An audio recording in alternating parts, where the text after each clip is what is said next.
Pemirsa, Presiden Prabowo Subianto mengubah status kepangkatan pemimpin Korps Marinir TNI Angkatan Laut, Kopassus TNI Angkatan Darat, Kopasgat TNI Angkatan Udara dari perwira tinggi TNI Bintang 2 menjadi Bintang 3. Jabatan komandan yang selama ini melekat pada pucuk pimpinan satuan akan berubah menjadi Panglima TNI. Pada Jumat siang, pemirsa, Menteri Pertahanan Syafri Syamsuddin dan Panglima TNI Jenderal Agus Subianto serta 3 kepala staf angkatan meninjau gladi bersih upacara gelar pasukan operasional dan kehormatan militer yang dijadwalkan Minggu 10 Agustus 2025. Gladi bersih digelar sebagai persiapan akhir acara yang digelar di lapangan udara Suparlan, Pusdikapsus, Batu Jajar, Kabupaten Bandung Barat. Puncak dari acara ini adalah pelantikan Wakil Panglima TNI serta pelantikan dan pengukuhan Panglima 3 pasukan elit TNI, yakni Komando Pasukan Khusus atau Kopassus TNI Angkatan Darat, Korps Marinir TNI Angkatan Laut, dan Korps Pasukan Gerak Cepat atau Kopasgat yang nantinya akan dipimpin perwira tinggi Bintang 3.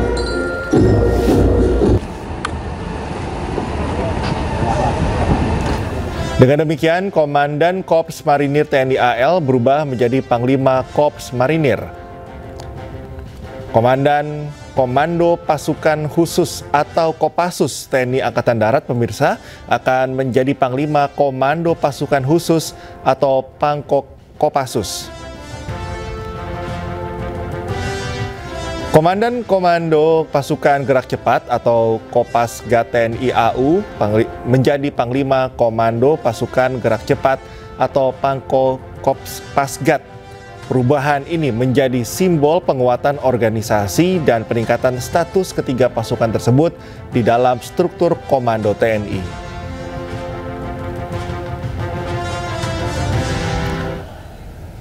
Selain itu, TNI juga akan meresmikan 6 komando daerah militer atau Kodam baru dalam upacara kehormatan militer yang dijadwalkan pada Minggu 10 Agustus mendatang di Batu Jajar, Bandung. 6 Kodam baru yang akan diresmikan meliputi sejumlah wilayah strategis di Indonesia. Di antaranya adalah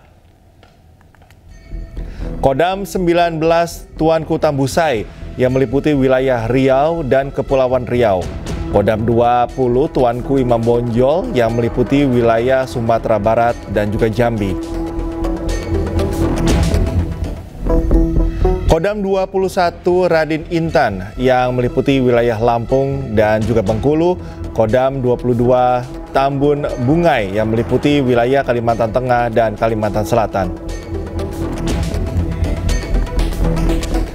Kemudian pemirsa, Kodam 23 Palakawira meliputi wilayah Sulawesi Tengah dan Sulawesi Barat. Kodam 24 Mandala Trikora berpusat di Merauke, Papua Selatan.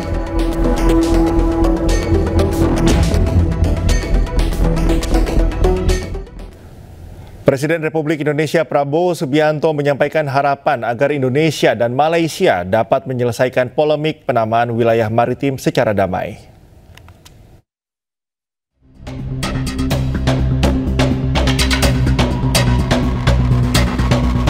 Hal ini disampaikan usai Malaysia menolak istilah Laut Ambalat yang biasa digunakan Indonesia dan memilih mengacu pada Laut Sulawesi seperti yang tercantum dalam peta baru Malaysia tahun 1979. Prabowo menekankan pentingnya itikat baik dan tidak membawa isu ini ke ranah politisasi, mengingat hubungan kedua negara secara umum berjalan sangat baik.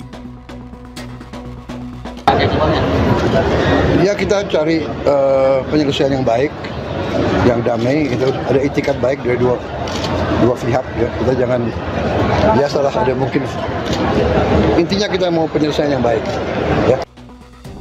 Sebelumnya Menteri Luar Negeri Malaysia Muhammad Hassan mengatakan bahwa pemerintah Malaysia telah menegaskan kembali hak kedaulatannya atas wilayah maritim yang dikenal Blok ND6 dan ND7 di Laut Sulawesi.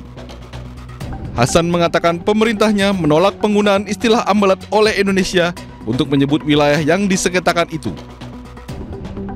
Tuntutan Indonesia meliputi sebahagian Laut Sulawesi termasuk Blok ND6 dan ND7. Malaysia berpendirian bahawa Blok ND6 dan ND7 itu terletak dalam kawasan kedaulatan Malaysia dan hak kedaulatan negara berdasarkan kepada undang-undang antarabangsa yang terhasil selaras dengan keputusan Mahkamah Keadilan Antarabangsa ataupun ICJ dengan izin pada 2002. Oleh demikian, rujukan yang lebih tepat kepada kawasan berkenaan yang perlu digunakan selaras dengan pendirian Malaysia adalah Laut Sulawesi, bukannya Ambalat. Ambalat ni adalah istilah daripada Indonesia yang nak meyakinkan, yang nak membuatkan dia punya klaim ke atas kawasan tersebut. Jadi kita guna kawasan ini sebagai Laut Sulawesi.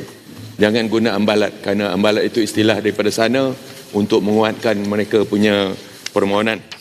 Ayah Prada Luki Syapril Saputra Namo yang tewas diduga dianiaya seniornya sesama prajurit TNI di Nakeo, Nusa Tenggara Timur tak kuasa membendung emosinya. Ia menuntut keadilan bagi kematian putranya. Tunggu Pasong jam begitu deh beta tentara 31 tahun beta tentara merah putih beta lepas. Buat apa beta pakai merah putih? Tutup beta anak kompetisi. Sedangkan pihak yang bertanggung jawab tidak bertanggung jawab. Jangan bilang saya ekstrim. Nyawa ini sudah. Ayah Prada Luki Syapril Saputra Namo yang tewas diduga dianiaya seniornya sesama prajurit TNI di Nakeo, Nusa Tenggara Timur tak kuasa membendung emosinya. Coba ini, enak ya, potong sumati, korban, kota yang cekri sendiri. Terima kasih, woi, terima kasih Indonesia. Terima kasih Indonesia. Yang bunuh diketahui ayah Luki, Serma Christian Namo, juga merupakan anggota TNI di Kodim 1627 Rotendao.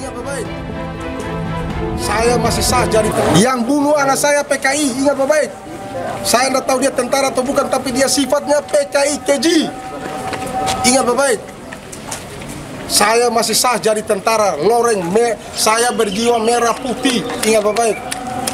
Saya 31 tahun, saya dari Prada, pangkat saya Prada, anak saya pangkat juga Prada. Saya dinas 31 tahun, baru pernah terjadi di diri saya. Christian mengamuk dan meminta para pelaku penyiksaan yang mengakibatkan anaknya meninggal tak hanya dipecat sebagai TNI, tapi juga dihukum mati. Di mana kau? Woi penguasa Indonesia, di mana kau? Bukan presiden, bukan siapa-siapa. Yang bertanggung jawab Indonesia, mana tanggung jawabmu? Mayat aja kau udah tanggung jawab. Christian menuntut keadilan untuk putranya dan menyatakan siap mempertaruhkan nyawa demi putranya. Mana bilang program? Sementara Panglima TNI Jenderal Agus Subianto ketika dikonfirmasi mengaku belum menerima informasi yang menewaskan tentara muda di NTT. Prada Luki yang dianiaya seniornya Pak di Waduh, saya malah belum. Ini ngomong Kadin Pak, ini Pak terkait dengan pelantikan warga. Bagi seorang ayah yang mendedikasikan hidupnya pada negara, kehilangan anak akibat penganiayaan di dalam institusi militer menjadi pukulan yang berat dalam hidupnya. Dari Kupang, Nusa Tenggara Timur, Eman Suni, iNews melaporkan. Pemirsa, hati orang tua mana yang tak retak mengetahui putranya tewas dianiaya saat bertugas. Ayah Prada Luki rela bertaruh nyawa demi keadilan untuk putranya.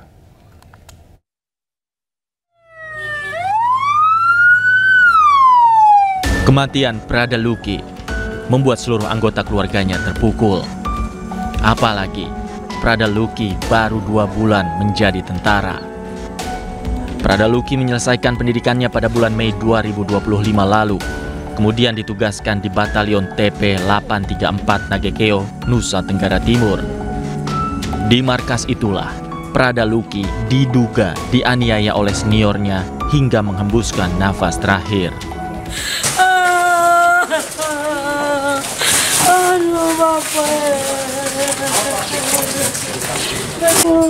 Informasi itu didapatkan saat ibu kandung korban ke rumah sakit dan mendapatkan tubuh Prada Luki mengalami luka lebam, luka sayatan, hingga memar di rusuk bagian kiri.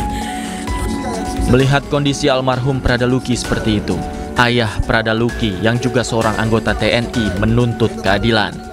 Serma Christian Namo tidak takut menghadapi apapun, bahkan ia rela mempertaruhkan nyawa demi keadilan untuk putranya. Dia tertaruhkan demi nyawa, ingat baik. beta taruhkan dia punya nyawa beta taruhkan buat dia. Beta sudah bilang, beta tentara, beta waturan. Keadilan berani solid terbukti. Beta kasih tahu, beta tentara. Beta kasih tahu. Bawa pisau dulu. Beta sudah bilang. Berani keadilan sone terjadi, beta gali kembali dia kubur, beta pitaruh di orang yang bertanggung jawab. Informasi tentang penganiayaan yang diterima oleh Prada Luki dikonfirmasi oleh Distrik Militer 1625 Ngada. Diduga ada 4 orang senior Prada Luki yang terlibat dalam penganiayaan itu. Sementara kasus ini tengah diselidiki oleh polisi militer dan identitas para pelaku penganiayaan belum diumumkan. Selamat jalan, Prada Luki. Tim Liputan iNews melaporkan.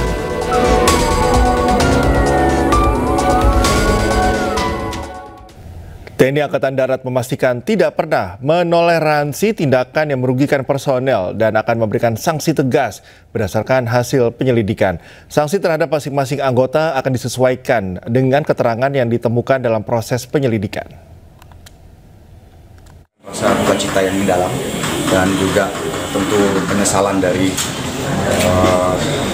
kita jajaran keluarga besar Angkatan Darat, terutama yang di Markas Besar Angkatan Darat. Hal itu harus terjadi. Dan kita juga sampaikan, seperti yang sudah disampaikan oleh Kepala Penerangan Kodam Sumbing Udayana, bahwa itu benar terjadi ya, di Nusa Tenggara Timur, di salah satu satuan kita, di wilayah Kodam Sumbing Udayana. Dan saat ini saya sampaikan bahwa beberapa personil yang terduga sebagai pelaku, ya, termasuk beberapa saksi yang ada di sekitar tempat kejadian perkara pada waktu terjadinya perkara tersebut sedang diperiksa di Taspen Polisi Militer Kupang.